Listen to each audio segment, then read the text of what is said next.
Welcome back to the Intelligent Teams podcast, where we bring the sciences of mind into dialogue with practical wisdom to help you build high-performing, intelligent teams. I'm your host, Daniel Susser. If you're listening to this podcast, there's a good chance you'll enjoy being a subscriber to the Intelligent Teams Substack. To receive a free weekly article or podcast with explorations of teams and cognitive science, complete with tools and tips, go to intelligentteams.substack.com and click subscribe. This week's guest is philosopher, founder, and host of the Love and Philosophy podcast, and poet Andrea Hyotte. And I'm delighted to welcome Andrea to the show. Hi, Daniel. Thanks for having me on. Hi, thanks for coming on. What do you do for a living? Well, I'm a little thrown off because you called me a poet, and I'm not really a poet. I did write poetry in New York when I was young, and I was around some really great poets, so I don't write poetry now so much. But I love poetry. I'm working in philosophy, and I'm working on a philosophy of mind, as ambitious as that sounds, but I have been doing it for a long time, and I went back and studied neuroscience towards that. So I would say I'm working on trying to understand the world and what cognition kind of is in that world in a way that's maybe somehow helpful in everyday life. I'm trying to bridge these different scales between my own life, but just, the life that I see around me in terms of what philosophy is and philosophy as a way of life and how that relates to, these other issues in science that I care a lot about, such as those in neuroscience, technology, and so on. And so what drew you to mind in particular? Well, I think these things develop through our life, right? I mean, it's, at least for me, the continuity of what I've been interested in has been there since as long as I can remember. I mean, I remember being a little kid and writing kind of things in my notebooks. I was always writing. I was always doing that thing where you sort of look at what your own thoughts are and think about them, before I really understood what that was.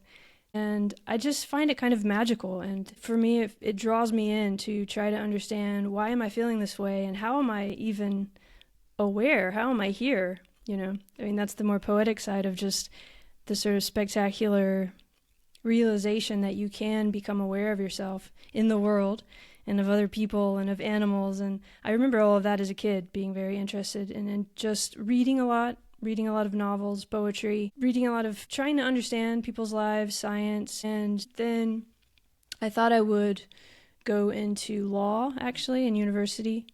I'm not really sure why. Maybe just it was more expected of me. And I took a philosophy class, my first philosophy class. And that it's one of those things, right? I think we all have them, where suddenly the room becomes a little bit brighter and everything opens up. It feels like that. And you just kind of know, okay, something just opened and I can't close that door.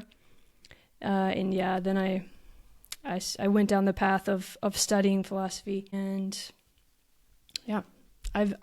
that opened up into trying to understand more the brain, because you get into ideas of philosophy of mind, and then you start thinking, well, there's this mind-body thing. Is that real? Like, why do we talk about them as if they're separate? And you want to understand the so-called other side, which seems like studying the brain and neuroscience.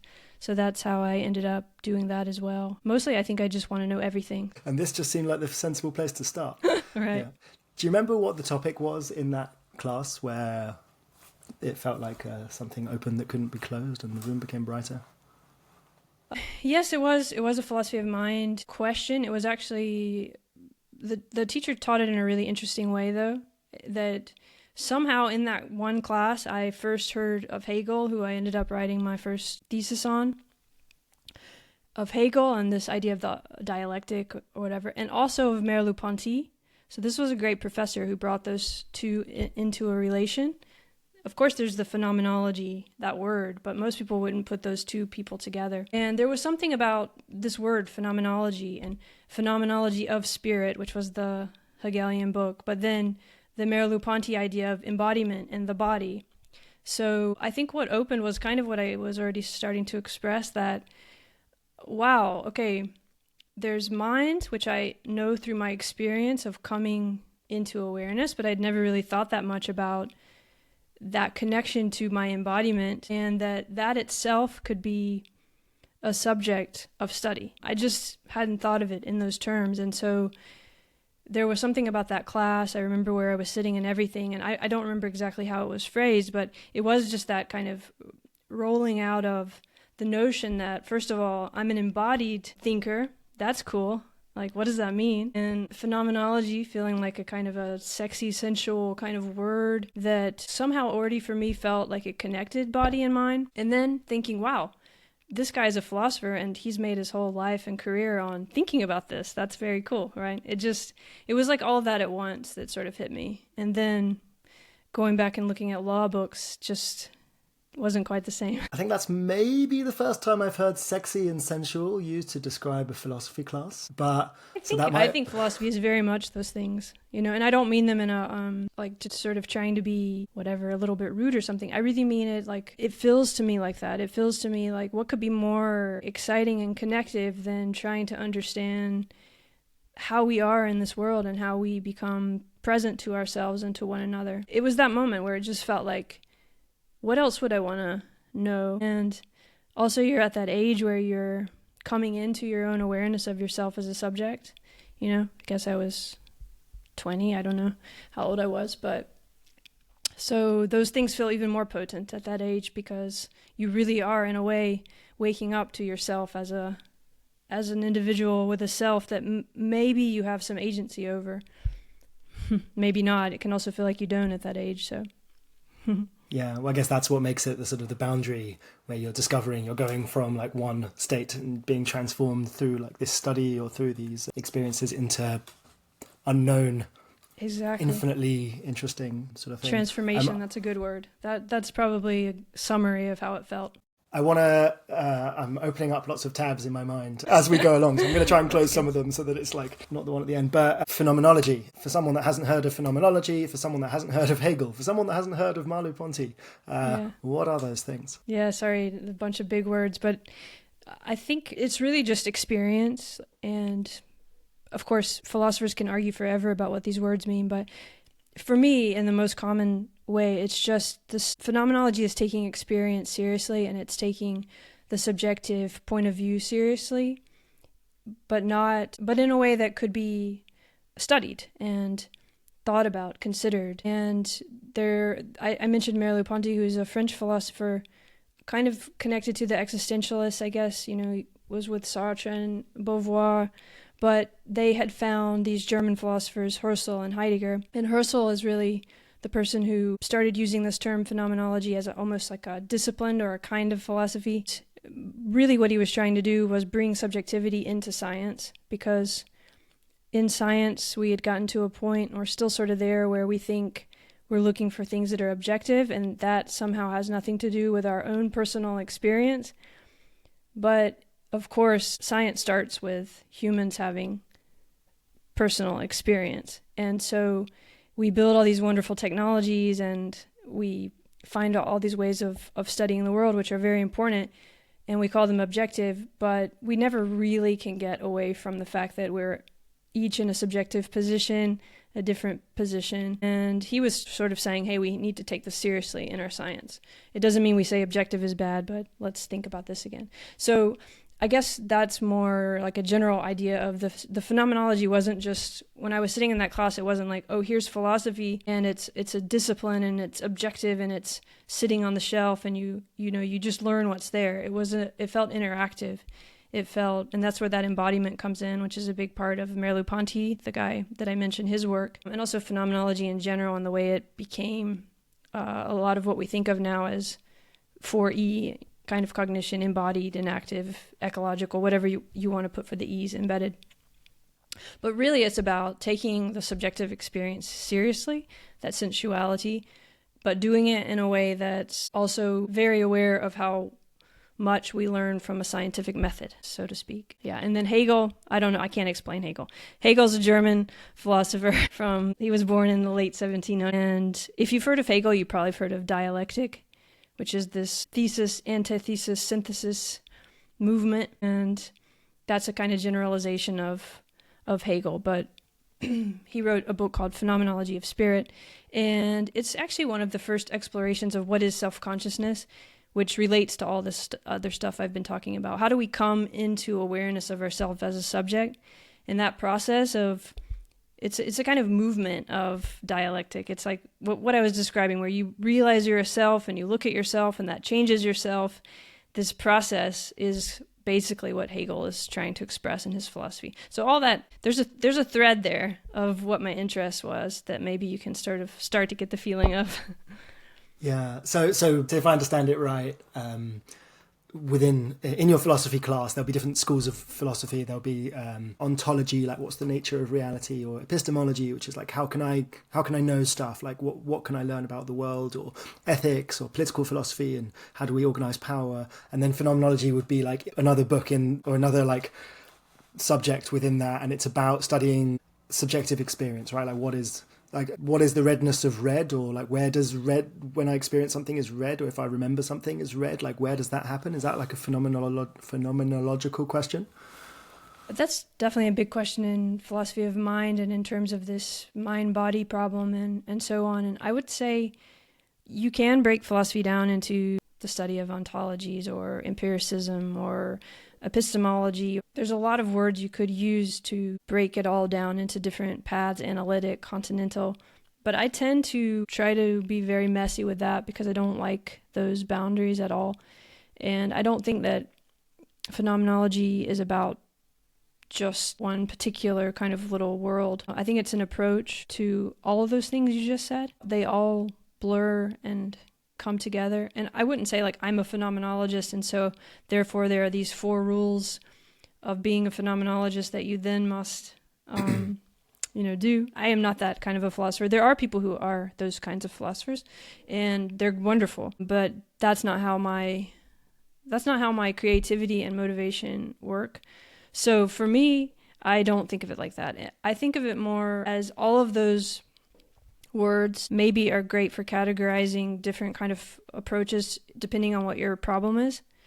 Do you want to know something about knowledge? Then maybe you're going to look at epistemology of a certain tradition. But what do you really mean by knowledge? Because again, if you're thinking of it as an embodied kind of knowledge, you're going to look to different places. So yeah, it's a word that's gotten attached to a certain kind of philosopher who's more interested in taking subjectivity seriously and thinking about these problems that are raised in ontological problems, epistemological, metaphysical, from a particular position or perspective. But the other ones are wonderful too, and they all influence one another. Yeah, I love that sort of seeing these things, seeing phenomenology or seeing them as threads that sort of will dialogue with or overlap with each other, or I don't know why the word like densities came up for me. Like, that's interesting. What do you mean by that? Like, that's a good word. Densities, yeah. Did you say?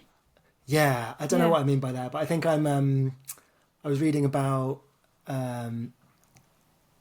what was I was reading this weekend, like Carl Friston and sort of density probabilities and stuff like that. Yeah.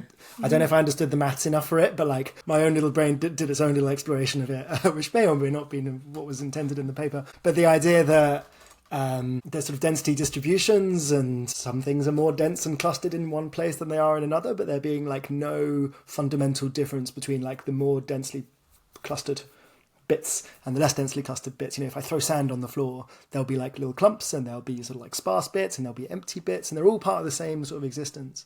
So I think with the philosophy and with the phenomenology, I was thinking maybe like there's like densities or clusters of like ideas or people or thoughts or approaches that would sort of coalesce around something referring to phenomenology, but that doesn't mean that they're like separate and distinct from yeah, I love that. I think that's true, and it's one reason I didn't just go along with the categories, because a lot of what I try to do in the work is think of how these things do clump together, as you said, or do align differently according to where our position is, right? So that's a complex system kind of way of thinking, or network. What you're describing too, or even if we want to look at Bayesian statistics or certain kind of manifolds, for graphing it, and there's a way in which, from certain positions, certain things are going to be more or less relevant. And I guess I was sort of applying that to these philosophical approaches in a way too, which isn't to say that they aren't different and distinct and that they don't do better jobs in different places. However, I can't personally separate them as if they're not dealing with the same overall questions, because ultimately I think a lot of them are, even if they use different language maybe to express those questions and answers. But I like what you said. That's really, visually, I'm always trying to figure out ways to think about something like that. And densities is a good way to think about it. Layering, somehow if you can think of it like three-dimensional in terms of if you're moving through a certain landscape trying to answer a certain problem, if you think of it as walking through a landscape, then from that point of view that landscape's going to look different than from another point of view. And you can think of that as what you described as densities, I guess, of what affordances are there for you as you move. And philosophy is like that too. Yeah, and or maybe like different different lenses or different hats or something is another. Maybe you can wear multiple hats, or you could wear one hat on your head. Yeah, well, we all do that in everyday life, don't we? When you are walking your dog on the street and a certain challenge presents itself, you're not going to be looking for something in Merleau-Ponty, probably. You're not, like, it's just when we're in different state spaces or phase spaces, or when we're in different situations, then different things are at hand, different affordances present themselves. And I don't think knowledge spaces, if you want to think of it like that, are different. I think when we're doing the hard work of trying to solve some sort of scientific or philosophical problem, we're coming into it the way we would a landscape, and there are going to be certain orientations that make sense in that situation that wouldn't necessarily make sense in another situation. It just can be very hard to hold all of that. It's almost easier to say, I'm an epistemologist, or I'm an idealist, or I'm a monist, or because then you can feel like the landscape is a little easier to explore rather than just everything being an option. So, yeah, but I don't. And it's also, and it's like, on the one hand, there's like everything being an option, and I wear no hats, and there's no densities, and everything's available to me. And on the other hand, is like I must wear only this hat, or this is the only way I could lend, or I have to. I really constrain myself to this sort of acceptable set of beliefs, and there's somewhere between the two. And I was thinking, this sort of relates back to that first remark of like calling you a poet, and the connection there being like from listening to your podcast and reading your writings and things like that. And your podcast is called like Love and Philosophy, Beyond Dichotomy. There being an expectation maybe that these things would be dichotomous to each other. And maybe there'd be an expectation that like neuroscience and poetry, or philosophy, phenomenology and being a poet are sort of also in opposition to each other. But your work sort of embodies this way of them dialoguing with each other and understanding the science and the philosophy better through bringing in a poetic approach, and probably vice versa. Yeah, no, you picked up on the right thing. I mean, for those who don't know, podcast is Love and Philosophy. It started as a research channel for a lot of work I'm doing because I was having a lot of interesting conversations, and someone said you should put them online, and then I think it's also helpful when you're having conversations for the person you're having it with, because then they can share this with a broader audience. So I started doing that. But the point is, it was all around a kind of research theme, which is what you were just expressing in a sense. It's trying to, beyond dichotomy is one way I say it, or holding the paradox, or these ways of, we talked about mind-body. That's in philosophy a big so-called dichotomy. We often think of mind as somehow something other than the body, or mental and physical as dichotomous. And you see that in all of life. I think whatever we're doing in life, we often are trying to put things in certain boxes or categories. Even in what you were talking about earlier, I think in our daily life where we get put into boxes. It happens in academia. If you choose this particular philosophy that you're going to be part of and write papers on, then you kind of become, you have to be in that little box. But it happens in daily life with everything, with our choices. We become known for this or this group that we're part of. And I guess what I am trying to do is understand how that can be fine. Like we're obviously part of groups. There obviously is mental and physical, mind and body, but these aren't separated. These are part of a common process. So how can we explore the space that's the patterns that connect those? What's in common? And philosophically, this opens up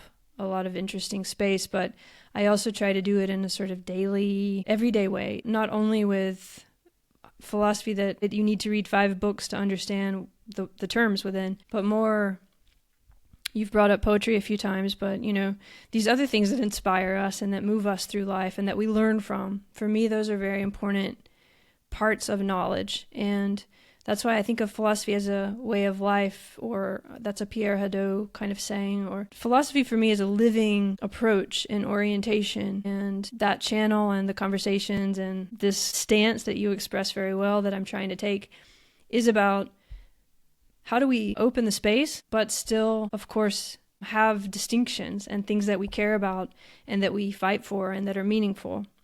Why does that have to feel like it's an either or choice? Why can't it be a both and choice? So a lot of these kind of explorations are about science or math or philosophy that's already exploring that, because a lot of people are trying to do that, trying to explore what it would mean to go beyond division and still have difference. Yeah. So I was thinking some of the parts of your interviews with your guests that I enjoy the most is when you say to them, well, this is love and philosophy, right? So like, how has love shown up for you in the work that you do? And then you get people who, at least from my sort of experience of them, is through their work or their books or their contributions to their knowledge field.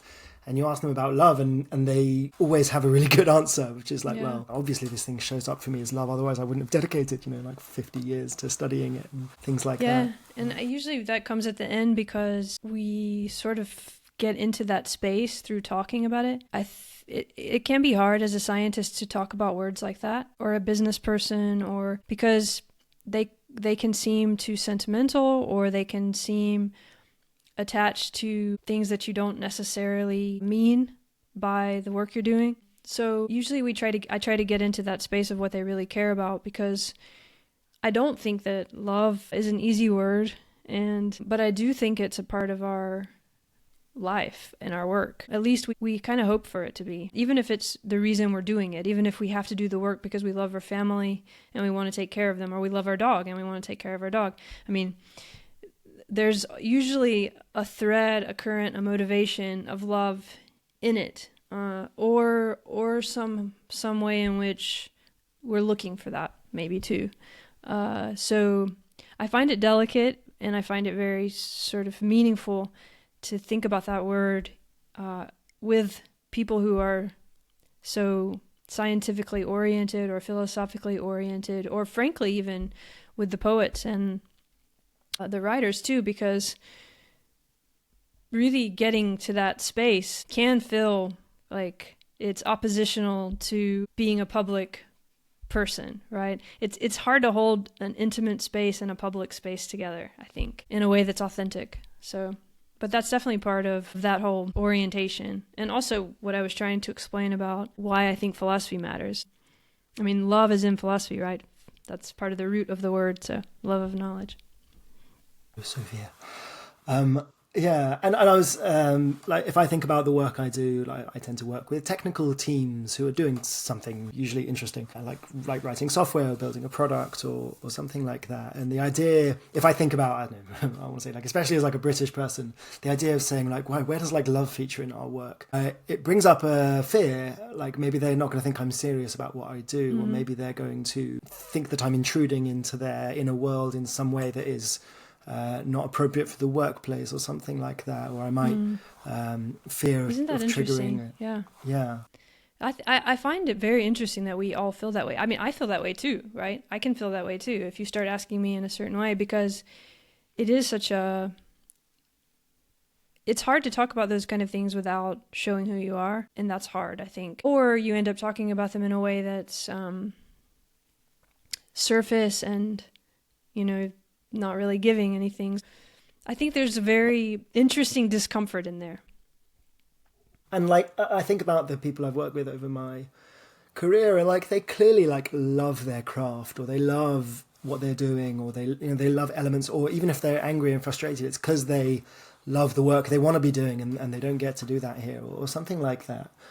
So it's such a provocative angle to take on it. It's such a provocative question, but it's also so deeply woven that like makes me wonder, like, why isn't this the norm to be talking about this, or why isn't it? It's so obvious that it shows up for us. Well, also maybe because it is so meaningful. We don't want to, because people, we do use that word. Sometimes I notice how often maybe you want to write that word, love, and you don't mean it in the way we're talking about it now. So there are these we don't want to generalize it or lessen it either. I think that's also part of what sometimes we worry about. But I think you're right. When I played sports in school, and when I remember the states of flow where you're really doing something together as a team, and by the way, that is also true in work. When you're having a good work flow or relationship, there's something there that I wouldn't say is disconnected from love, but it doesn't mean the kind of romantic love of, Valentine's Day or something, but it's that current that makes us feel alive and connected with one another and more than ourselves, and to want to be more than ourselves. Yeah.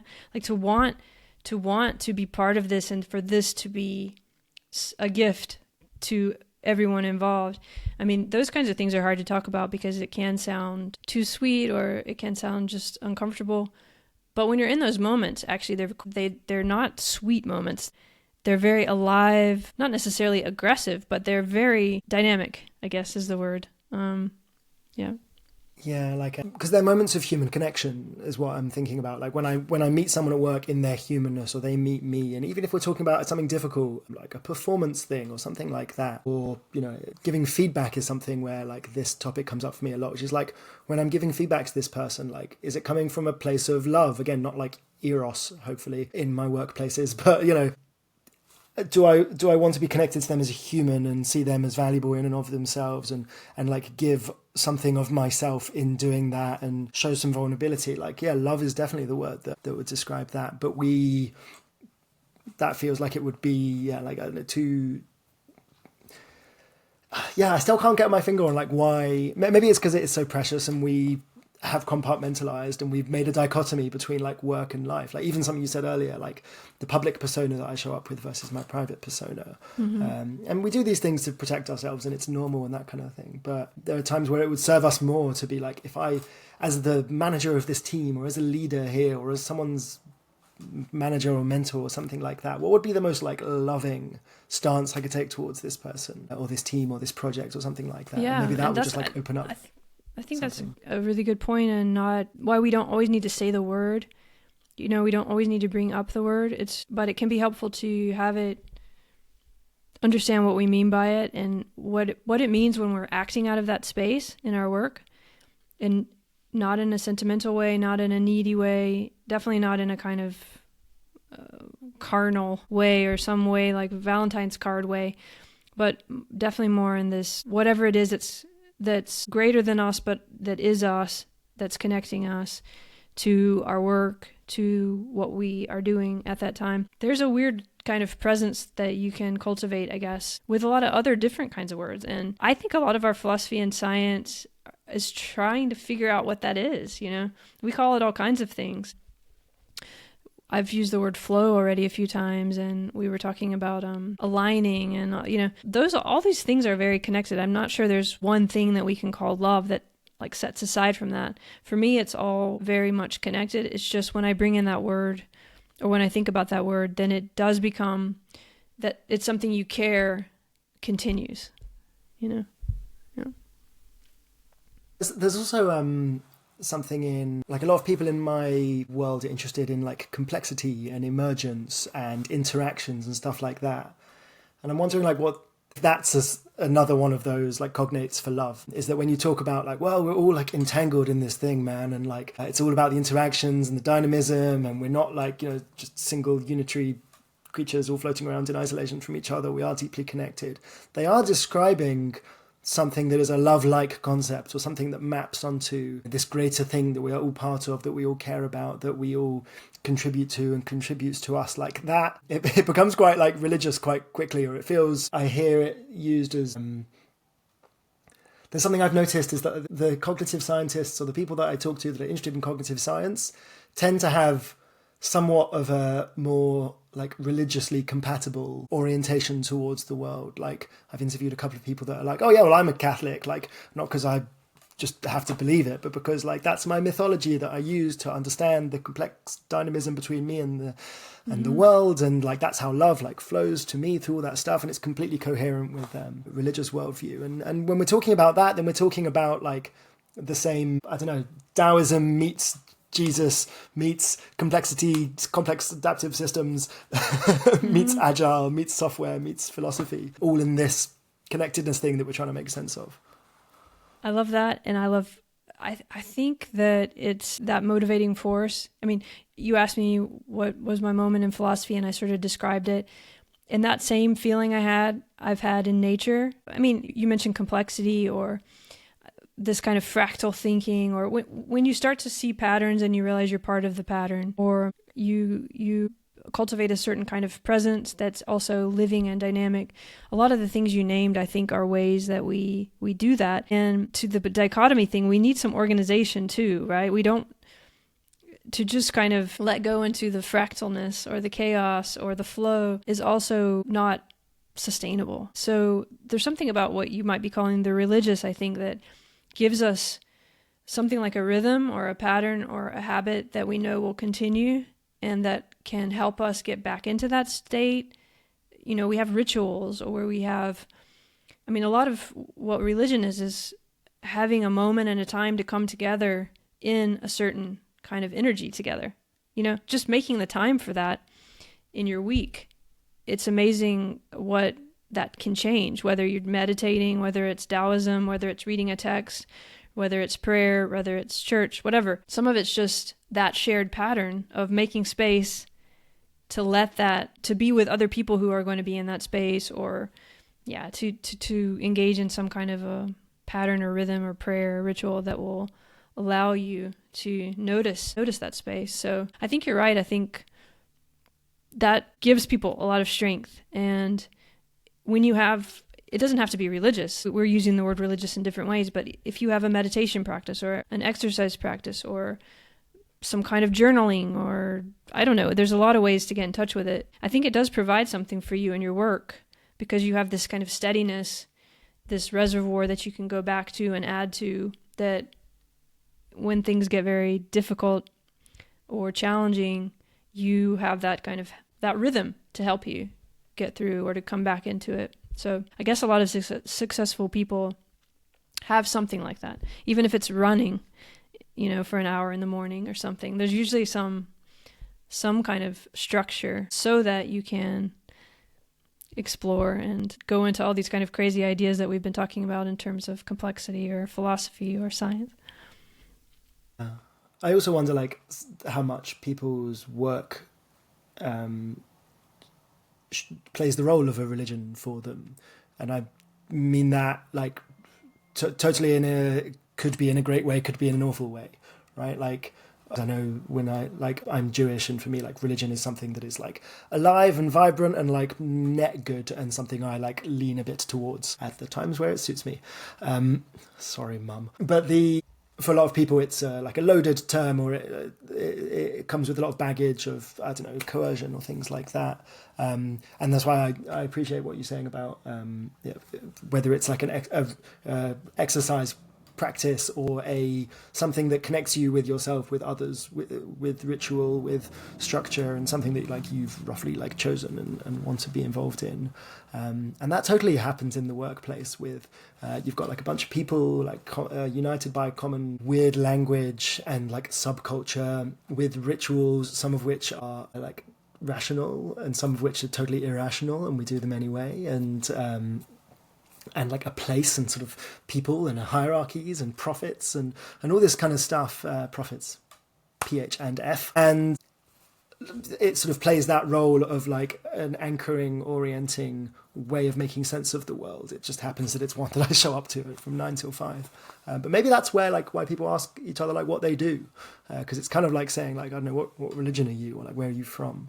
Yeah, or like it's almost like what's the music you hear, or what patterns are you used to, and do our patterns connect? You know, you want to find something, some kind of common wavelength. I mean, yeah, that's kind of complicated though, isn't it? Because you don't want, I think what you said is true, and our work provides a structure.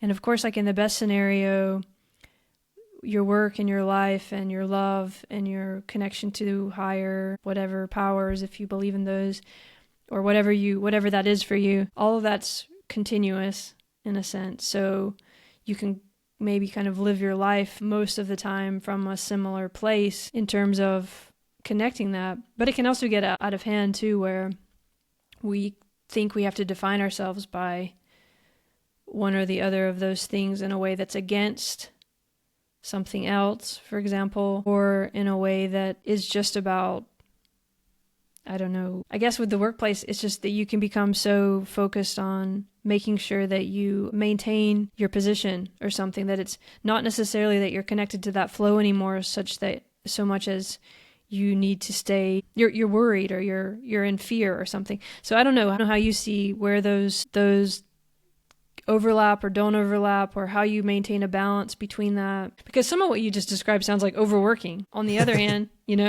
it sounds like the most healthy kind of work environment. And those can be the same sometimes too. So I don't know.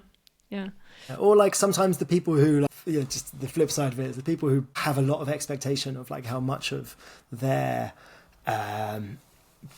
I don't know, most meaningful moments will be in the workplace. They're a nightmare to work with, because they don't just like care about the thing in and of the issue at hand. They care about like what that means to them, for them to like the project to not go the way that they want or something like that. I know that like when I've worked in the charity sector, like you get like martyrs who've been there for years and years and are like, I could have done so, I could be earning the big bucks in the bank, and instead I'm here caring about the thing and being a nightmare to work with. And like that's not a healthy pattern either. So like that's not necessarily a good thing, I guess. Or like if I really care about the company and I think it's brilliant and I do really feel like I belong here, well that's fine, but then like the company might get sold or merge with someone else, and then like that opens you up for that being an existential crisis. And I don't know if any of one of these modes is like better or worse. There may be sort of energy minima or something like that. Like if what I need in my life right now is like an anchoring philosophy and a group of people to hang out with, and that's really important, and then like I'll join a company that like suits that for me, and I'll throw myself in maybe, and that can sort of work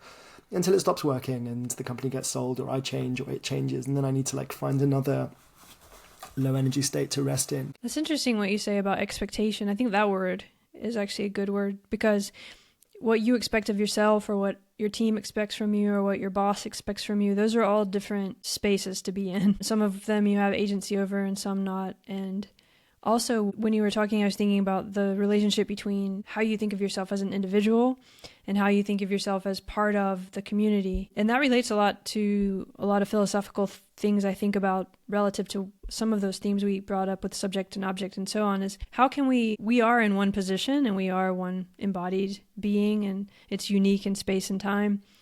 But a lot of what art and poetry and work and religion do is help us try to understand what the world is like from another position and share our positions with one another, open up those channels so that we increase what's possible for all of us. So that's interesting in the workspace too, to how to negotiate, like you said, wanting to be important, because we all want to be important parts of the team.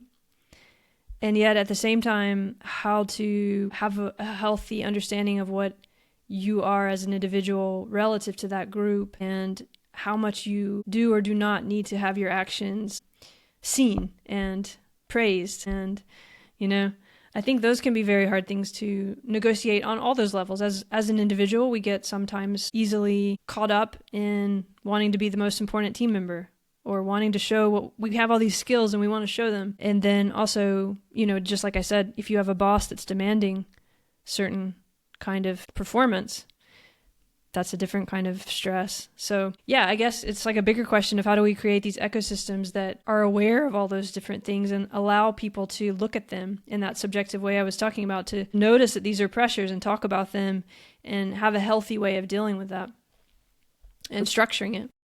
Yeah, and there's also like the way that management will think about what the organization is made up of or something like that is also important, because if management says, right, we're going to manage individuals' performances, we're going to give people individual bonuses based on individual performance, then what you're saying is like we will put a constraint in that system that means that individuals will do what is going to be most likely to maximize their bonus. And that might be like at the expense of achieving the organizational goal, right? I'd be happy to screw you over, teammate, if it means I can get my bonus. If you get yours, like, what do I care as long as I can get mine? Whereas if you say, the functional unit of this organization is like a team, so the team gets a bonus, and no one gets a bonus unless the team achieves their objective or works well together, then you'll put a different kind of constraint that can influence behavior in all sorts of different ways. there's so much that's like unconsciously threaded through our organizations, from the way that we hire to job profiles, all this kind of stuff that's like the nuts and bolts of how we do work, that assumes that the interesting part of an organization is the individual, and lots of them being in the same building, as opposed to like building like really well-oiled and aligned teams. And you mentioned like subject object. It's like, what would it look like for the subject to be the team and the object to be like the world outside the team or the problem? Instead, what we do is we say the subject is each individual worker and the object is like everything outside of them. But that maybe gets the level of analysis wrong or something like that. Or it just tries to choose one of them. I mean, back to this holding the paradox and thing, is that both of those are true. There's the subject, me, and the object, my workplace, but there's also the subject of the small team that I work on in or as part of, and whatever the larger group is, of our discipline or team or whatever this work is. But I wonder if you've found ways to hold that paradox, or if you've seen ways to structure that such that individuals are able to be individuals and to also understand that at the very same time, they're also part of larger groups which are going to be seen and evaluated as an individual. Is that something that's hard to express, hold, like be part of? Because I know you're sort of working with Agile, and I don't know a whole lot about that, but I feel like we talked about structure, and I feel like there's some really good structures there that's maybe helping that process or something. I don't know. Yeah, so delighted to talk about Agile. I don't know anything much about it, so.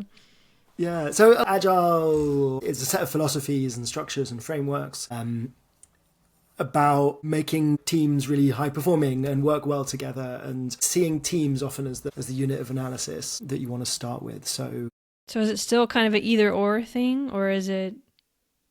Well, it's I think in order for the team to be the interesting thing, you need to bring in the individuals with their skills and roles, and then you need to like handle the fact that they'll have different styles and preferences and ways of communicating, ways of handling conflict and things like that. So the magic is being able to sort of sit at one level and say, right, in terms of like what is the important thing that this unit or this group of people do, let's set some goals, let's think of how to handle for complexity in the work, and trying to finish stuff so that it's done and we're not having to like deal with lots of different complex problems all at the same time. Let's like simplify out the goals that we want, and let's work on them really focusedly together and get it done, and then sense and respond, like go and launch a really basic version of a product instead of the fancy version, and then see if the customer likes the basic version. And then if they like that, great, keep going and iterate and iterate and iterate. So there's definitely like a sense-making complexity angle to that. So as a team, you want them to like probe, do something, see what happens, probe the environment, see what happens. And that's then in order to... Space and time. I mean, those are big themes for me, having studied hippocampus and a lot of this either-or stuff, subject-object stuff. I tried to study in terms of like trying to find common principles for space and thought, or space and memory. You know, there's a lot of that. So when you're talking, I'm thinking about how you are dealing with space and time, and how that is not distinct from what we were just talking about in terms of all those pressures of individual and team. It's interesting, that negotiation of if you change the constraints of time and space, I don't know, you set like, here's the task and here's the time and here's the contributions that each person thinks they can give them. The pressures around those subjects we were talking about change. Or is that what you were saying, or that's what it felt like? Say more about how space fits into it. I think time I understand, because it's like, hey, we're going to like see if we can get this done by the end of the week and just try something like really small together. How does space fit into that? I guess I was thinking about the way we were comparing it to sort of a landscape or something. I was thinking of space in terms of knowledge space, or not only physical space, but here's the knowledge space. Like we've marked out what the landscape is, so we know where we're starting from. We're not trying to solve every problem in all this huge landscape. Here's the little spot that we're going to look at right now. You know, it's kind of like mapping out the conceptual space or the idea space. I mean, I didn't mean necessarily geographical, but in my work, that's what I was trying to kind of say. I think it applies. You have this conceptual space or idea space, and if all the team members are aware, okay, here's the space we're looking at. There's all this other space too, maybe we get to, but we're going to focus here, and here's the kind of time constraint which we can handle. that changes the orientation of all those pressures of individual, team in an interesting way, or it seems like it could. I don't know. Yeah, so there's one of the frameworks that's very popular is something called Scrum, which is it's basically playing with that. Is you have a team that has all the people that do vast majority of the work sort of working in one team together. Normally this would be some sort of, like in the software world, that's often a cross-functional team that can do all the design, all the development, all of the testing, everything from end to end and get something done. And you say, right, we're going to break down time into specific chunks, and we're going to call each one a sprint, like 1 or 2 weeks or something like that. And we're going to go on a regular sort of cycle, and at the end of each of these cycles we expect to have something that is like done and is a meaningful step forward in our knowledge space together. So that is like learning something about the user, or like finishing some bit of software and having it launched, or just doing something that increments us forward one bit at a time. Yeah, and by constraining it, then you ask the team, like, what do you all think that you can do, and do you all have something to contribute to that? And then the question of like people's individual performance or whatever is kind of subservient to like or it should be subservient to, is the team achieving their collective goal? And you see the overall sort of product as being a set of like teams doing useful stuff together. So you have quite like long-lasting, often multi-skilled, multidisciplinary teams made up of very different types of people who will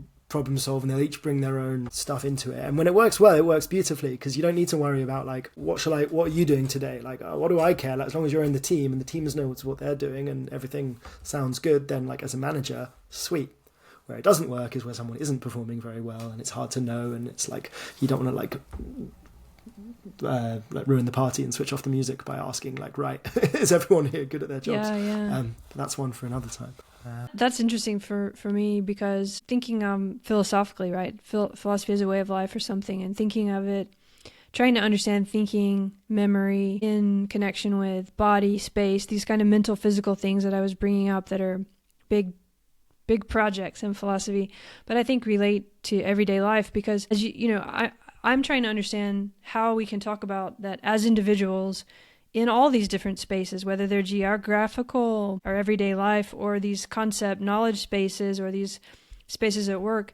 We each have a very unique path, right? Since the beginning of our life to now, we've entered and been in those landscapes in a different way. So in the team, each individual is going to have a different path that got them to that place, which means they've seen different things, they have different skills, they're literally seeing that shared space differently.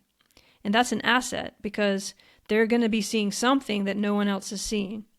And everyone's going to be seeing something that no one else is seeing. And everyone's probably going to have some agility, some skill that's going to be more natural to them than everyone else. So you have this kind of beautiful setup, but the communication of how to figure that out, right? How do you figure out what's unique about my view that you don't see? That communication is so, that's the challenge, I guess, that how do you, it's providing a way to allow people to recognize that for themselves and share it with one another in the most efficient way possible. And like you were saying, if that hits, it's like what we were talking about. It's like flow. Right? It's like the sports team where everything's working. And if it doesn't hit, well, we know what that's like too. But isn't that weird? That what is that space? How do we create the conditions such that space emerges? Yeah, it's really tricky, and like it can be done. It's like and there's all these other disciplines that contribute to it. I think when my work is done well, sometimes, rarely, occasionally by me, but most often by other people, you bring in ideas from family therapy and from sort of systems dynamics type things there, where you're thinking about like the unit here that we're interested in is like the family or the dynamics rather than like any individual person. And like there's tools you can bring out there and take to your team. There's ideas in like, how do you facilitate conversations in ways that allow people to more easily participate and to share what they have, and to make it sort of easy and low energy for them to like have a dumb idea, and everyone goes like, yeah, we can try that for a bit, and then we think about it and we go, that was dumb, and everyone goes like, great, okay, let's move on to the next one, like, good work. Often if we show up to work like fearful and worried about what my boss is going to think about me, about what my co-workers think about me, I'll be much more guarded, and I'll be much less likely to like give the insight that might be the thing that really moves us forward. And I'm kind of interested in like we're all doing this in our own minds as well, right? Like we have different parts of ourselves and different parts that are in dialogue or in I don't know, some sort of interplay within our own selves. Well, that scaling that we were talking about is also within ourselves. So like how, you know, so I come to work as like a team of people in Daniel's body, and then I meet all the other team of people in everyone else's bodies, and then we meet the other teams of the other teams. And at some point, like, yeah. Well, I guess in a really literal sense, I mean, we're cells that make up tissues and make up organs and make up, I mean, you know, you can, I guess we have to think about, that's just the way we try to understand it, by separating it into all these parts. And so in these knowledge spaces of what is Daniel, or personality space, you're not really literally a lot of different parts, but it's where you're going to put your attention on, you're going to align differently to yourself in the same way that these other spaces align differently if we're going to look at the cellular level or whatever. So yeah, I think we do have that within ourselves, that we do see situations in ways that almost seem contradictory to ourselves when those situations are very different. A lot of it, I guess, philosophically, or trying to think of the study of mind and cognitive science and all these technologies that we build towards doing this, is trying to figure out a way to understand that process of how we do that as a body and within other assemblies of bodies, which are sort of teams. Like how does that process work? And some of it is just putting our attention on that process and being able to understand it as something we can study. I think that can be very, very helpful, and is probably behind a lot of these methods that we've been talking about, both in my work and your work, because then you can start to see what calibrates best or not. I don't know if you've ever looked at sports, because a lot of these analogies come from sports too. And I know there's a lot of science studying sports, or even, you know, affordances in Gibson in sports. I don't know if that applies to any of these kinds of issues. It just comes to mind because we keep talking about teams, and I was talking about sports in my childhood and stuff. There's not a lot of philosophy like taken from that, but well, I'd be interested to hear about Gibson and sports and sort of where affordances show up for that. Is there a particular... It's actually a big field that has been studying Gibson for a long time. I'm not an expert on that because it's ecological psychology and it's sports. Who's Gibson? Affordances, ecological psychology. What is... Yeah, well, that would be a whole podcast in itself because it's really interesting. So I suggest people, if you're interested in this idea of affordance, which is basically opportunities for behavior. So as I was saying, like we each have our own unique path of development, and that means that we've also developed a unique interactional relationship with the world around us, depending on everything that's been said to us, everything we've read, but also just our bodies. We all have different bodies and different sort of skills, and all of those opportunities for behavior, both in the geographical, everyday, physical so-called space, but also in these knowledge spaces we've been talking about. We have different opportunities for behavior than one another because we have a different development. Most of them are overlapping. You know, a cup and the handle on the cup is pretty much the same for most of us. But like maybe we've both read 10 of the same books, and you've read 2 books I haven't read, and I've read 2 books you haven't read. And so those little different ideas might come out differently when we're in a situation. And those would be affordances, you know, epistemological or epistemic affordances that are a little bit different because our interaction with whatever the problem is will be just slightly different from one another. And that's kind of a beautiful bridge for us to collaborate and share. And then, in a weird way, you share your affordances with me, and then they become mine. And so it's just, that's kind of what affordances are. And that word is often connected to a man named J.J. Gibson, who was a psychologist, and it's called ecological psychology, which is a whole field which I won't try to explain, but it does have to do with this immediate interaction with the environment. He talks about vision a lot, but it's not only vision, but it's a kind of just to connect it to that mind-body thing. Instead of thinking there's a mind separate somewhere far away and then there's the body in interaction, it's, you know, as I'm a body interacting with my world, that is a kind of cognition. That is a kind of psychology immediately with our sensory systems. Thinking of it, I mean, that's very much a caricature, but just to connect it to all these other issues, it's about this immediacy of being in the world and interacting with the world, and how that is already itself a kind of cognitive act. We can think of these interactions in that knowledge space in the same way we might just with our bodies and what we can do with our bodies. Yeah, I love the way you describe that.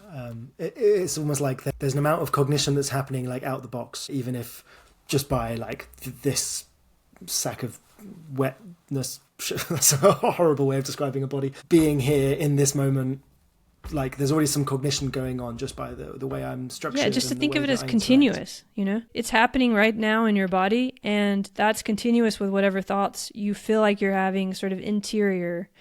It's not... These things are always going in both directions. It's hard to think about that. But yeah, it's not just some kind of internal you that's disconnected from your embodied interaction with the world. Both are always influencing one another. And sometimes the way you can notice that is through how you interact with these opportunities for behavior. You know, you can put your attention on those affordances, those opportunities for behavior, and then you kind of learn something about one or other of those spaces, or there's actually many spaces, but you know, the internal Daniel spaces or the more social external, so to speak, spaces. Yeah.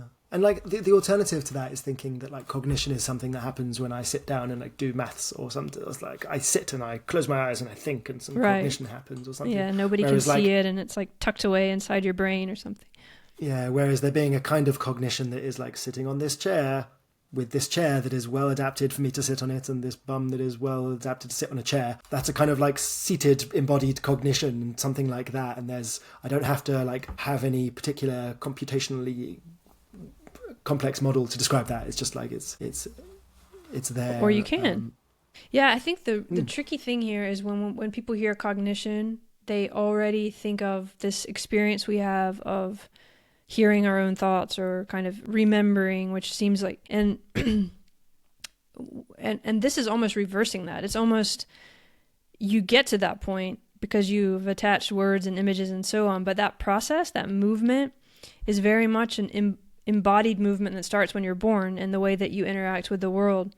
So as you're learning words and people are talking to you, you're moving through the world. These aren't separate things. We tend to think of them like I develop my language and my cognition, my thinking, and then I was also learning how to walk and all of this. But actually, it's all happening at the same time as a continuous process. It's really hard to hold all that together because we come into awareness of ourselves through language and this thought that feels like it's so internal. But a lot of the research that's being done, for example, with memory and space and the brain and the body, is trying to kind of hold that paradox or move beyond that dichotomy and understand that this is an ongoing process at lots of different scales and layers, and they don't separate. You don't have over here the inner world and over here the external world. What you have is this ongoing layered constellation of processes that are always influencing one another. And that's very hard to talk about, but it's why we've developed things like complex systems, network theory, because it starts to give us a way to model it, to think about it. And it applies very much to what we've been talking about in terms of individuals and teams, because it's a similar sort of process that's happening there. Yeah, there's this, I've heard it mentioned a few times. I'm not sure who by. But mind being a process rather than an entity or something like that. Yeah, process philosophy is a big thing, like Whitehead, for example, or Mark Burkhardt. Maybe you've come across him. He's in cognitive science. Or yeah, there's a lot of different ways of approaching it, of that for as long as people have been trying to understand the mind, they've been trying to do this. You mentioned Taoism earlier. In a way, that's, you know, the yin-yang symbol where you have a little bit of the white and the black and the black and the white is kind of a visual representation of that same idea of you never have the external without the internal or the internal without the external. So yeah, we've been trying to figure it out for a long time.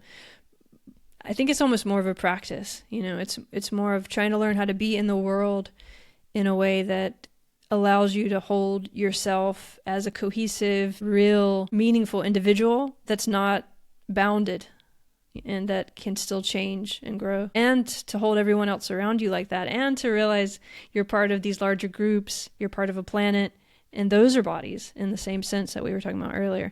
Those are big, big challenges to really understand them, and we do it in our business, we do it in philosophy, we do it in science, and we all try to help each other. Yeah. And we inherit all these starting points as well, which is like, you know, if you're trying to think about mind as a process, well, like we can't help but start with Descartes or start with whatever cultural inheritors for what a mind means to me. Those things are present, and even if I think I'm aware of them, I still don't realize the ways in which they constrain the sorts of questions I can ask and things like that. So I don't know. I know that when I try to talk to people about the idea of like a team being a mind in the same way that like a person is a mind, like it's just a bigger one, it consists of more bodies. It's almost impossible or it's very hard to get people out of thinking, yeah, like it's a mind, it's lots of different people together, all in their own minds, and it's an assemblage. And it's like, no, it is lots of minds together as well, but it also like has its own like supra macro cognition sort of quality to it. And what would happen if we treated a mind like we treated a team like another team member or something? And there's this person that shows up at work called the yellow team, or something like that. Yeah. And it's hard to break out of that. Yeah, I guess it's hard to figure out how everyone uses the terms because we are assuming a certain thing. So when you say it's a group mind, some people might be thinking of that as like group think or something, as if you're having your agency taken away by the group, which is not what you're saying, even though there is some kind of sublation that's going on there. But we know this too. I mean, that's what happens when you go to a sports game. You become part of the crowd and you feel it. It doesn't mean you aren't also still an individual. Or when you're on the street in a big crowd and you can't not go the way of the crowd at some point. Like, we understand it, but I think sometimes it seems like it's either that or we're an individual, but it's always it's always both of those. And yeah, that can be the tricky thing, I guess, to explain or try and understand. For me, I'm literally trying to start with our movement in the world, the ways we make through the world. For me, that's already cognition.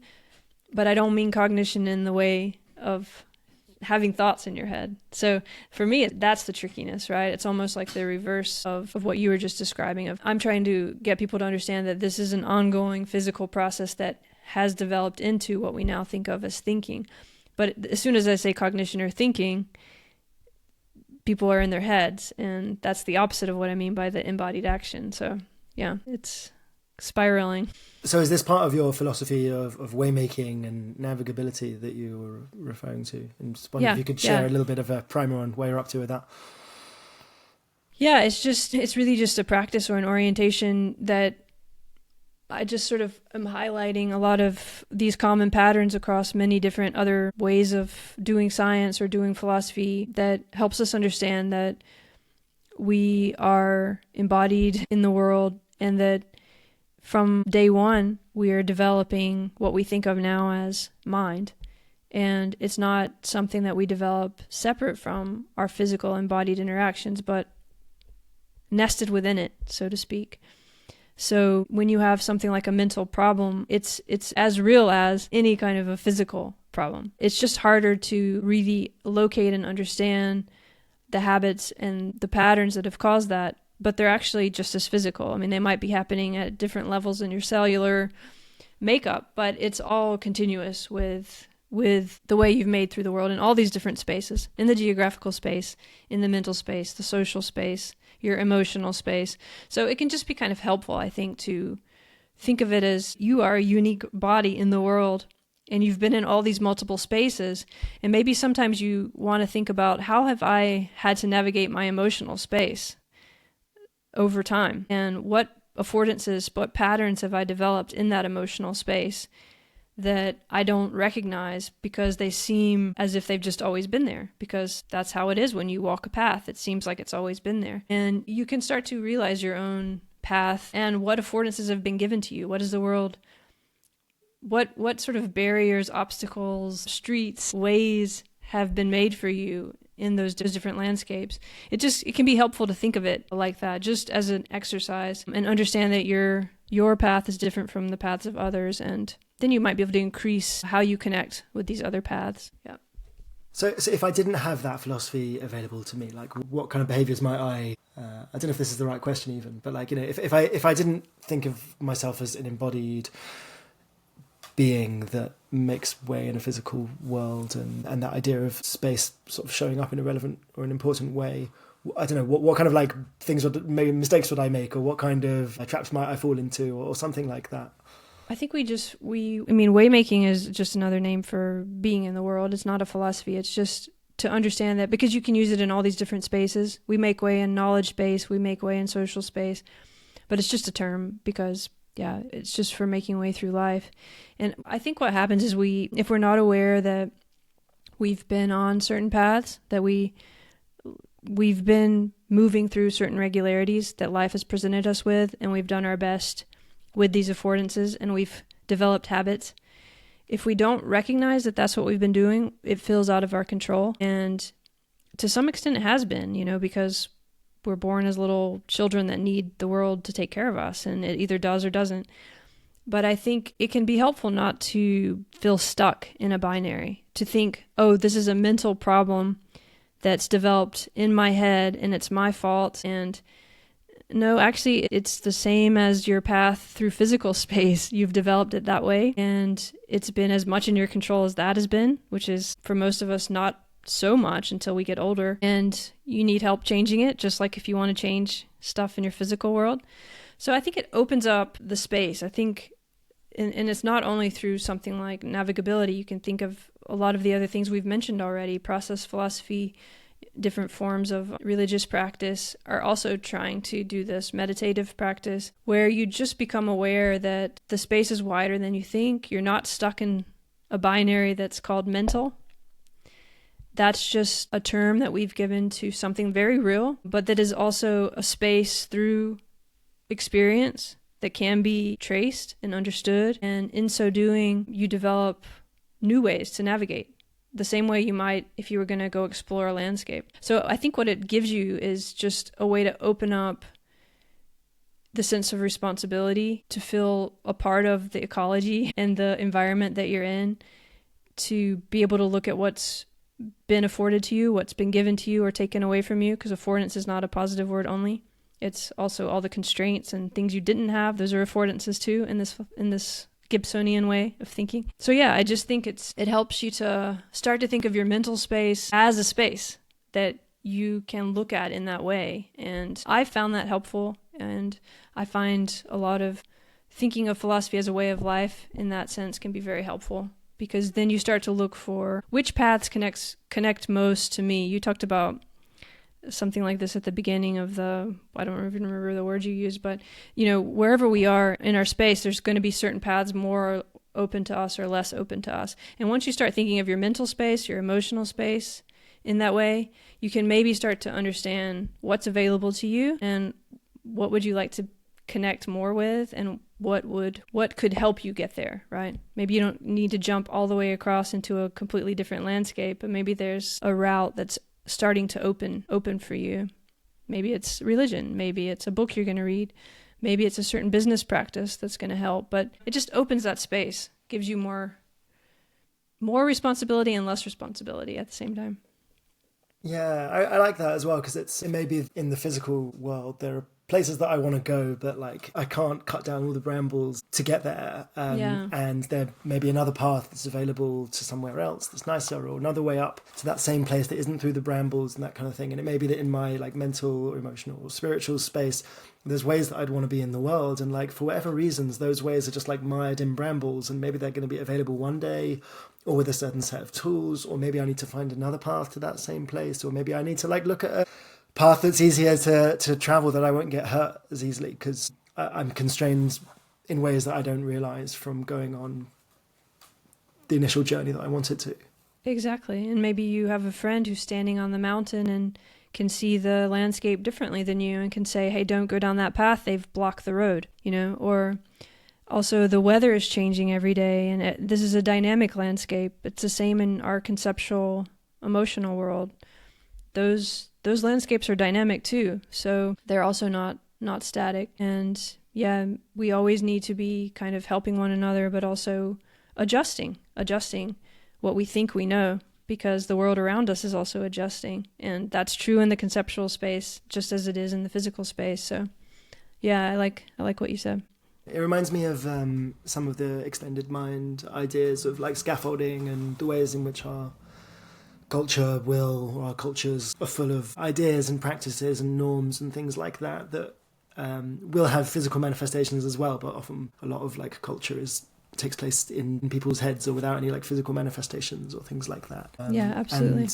And those norms become, just as much obstacles or enablers as a physical barrier or something. Yeah, those sort of scaffoldings or paths or whatever, they seem like the only paths there are because that's where the most people have walked. And they literally do scaffold or script, or there's a lot of different terms in neuroscience, cognitive science, that basically it's like the regularities of our habits. But once we notice them, especially collectively, I mean, in a business or a group or as a whatever kind of social group we are, once we notice them, then we've gotten to a different place of agency because we start to understand that we've created them or we've been following them. And that is a very kind of dynamic process towards, reimagining what's possible and what we want to be possible. And, these bigger questions that are at the heart of a lot of our work. I think when it comes to like teams and organizations, what constrains those teams and what paths are available, like so many of those are from these things that they may not even think of as cultural, but I don't know how like bureaucratic or how hierarchical an organization is a sort of inherited scaffolding of like, how do you get by in this place? And like that can be helpful and it can be unhelpful. It like opens up some paths and it closes down others. And people, you sort of don't really realize that when you're in it. You just think that's the norm and that's how things are. And then sort of you may go to another place and be like, whoa, things are super different around here. And I guess seeing those elements as if they were a different physical space that's structured in a different way and with different stairs and ladders and slides to other physical locations might allow like mature organizations or mature teams to really be able to work out like, right, given these constraints or these paths in our way making, like how can we do what we need to do here? Yeah, and not thinking that there's only one right way. Through any landscape, there's going to be a lot of paths that are going to get you to wherever you want to go. Also, wherever you're going to go is going to be changing as you're trying to get there. I think that's kind of an important thing when we're doing a project, understanding that the goal is also changing, or what we think of as the goal. So there's a kind of flexibility when you start to understand that these landscapes or these spaces of team projects are alive, dynamic, changing in a similar way to the physical spaces. There's regularity, so they're all changing together, and it's often happening in a regular and slow way, but they're living. These are living spaces, these knowledge spaces and these team spaces, and we don't need to be constrictive necessarily about our role and our definition and our goal. Those regularities need to be very clear, and they probably won't shift that much, but being allowed to shift is so important. This in all kinds of fields. I mean, if you're a teacher or a doctor, this is true too, because no one patient is going to be like the other one. And if you have to do exactly the same thing in every situation with every student and every patient, that's kind of a recipe for failure. So I think there's something about understanding that these social spaces, these scientific spaces are very much like physical spaces is helpful too, because you take each one as it comes. And you also apply what you've learned from the past in terms of what's similar to those situations, but you can do it in an agile way and a flexible way, rather than just following a formula that's supposed to work and playing a role that's supposed to work. You can mix the roles a little bit, or understand you're playing a role, first of all, which is important. So those kind of things. Yeah, and these true in our lives in general as well, right? Which is like sometimes there's a formula that's worked for me like 100 times and I try it on the 101st time and I didn't realize that like, no, the formula actually didn't work there. And sort of the judicious application of past experience is like what makes up wisdom or something. It's like knowing the difference is hard to do. And staying to do by experience. Yes, and staying motivated and present. I mean, when I lived in New York, I walked on the same street so many times that I almost stopped seeing it, so something new would maybe pop up and maybe I don't see it because I just see what I've been seeing for so long. I think we've all had that realization where you suddenly see something and it's maybe been there for weeks, but you just hadn't noticed it because you're just seeing what you think you normally see. We do that too in our conceptual and knowledge spaces where we think we found the winning formula. and we don't realize that the environment around us has been changing, so that winning formula is probably not going to apply to it anymore, and we keep trying to apply it. So it's also about keeping yourself engaged and awake and noticing that you're part of an interaction, that it's not... We use the model and the math and the data and all of this to help us do that, but we're not actually living in that. So yeah, so maybe we'll use this as a chance to bring the conversation to an end. Where can my audience find out more about you and about your work? You can look at the research channel, which is Love and Philosophy. I guess the YouTube is probably where it's most popular or whatever. It's Love and Philosophy or Andrea Hiott, Hiott. And then there's a lot of writing, and I have a Substack, one which is more philosophical sort of writing, and one which is just Love and Philosophy. So you get the podcast, which is just conversations and writings about this. And then, there are books and stuff, but those are different subjects, and some philosophical and some about cars, for example. So if you like the Beetle. That was the other thing I wanted to ask about the Beetle. Do we have a minute to talk about the Beetle? Yeah, sure. It's actually about the same themes, because I was studying Hegel, and I could not believe that this car had started in Nazi Germany, and I only knew it as the Summer of Love car, like the car of love. And I was just so innocent. I mean, I was really young when I realized it, but I realized that this same car had started in this very strange place and ended up in my life being the love bug. And so I was very interested in how that had happened. So I ended up researching it. But it's a very philosophical book about the Volkswagen Beetle.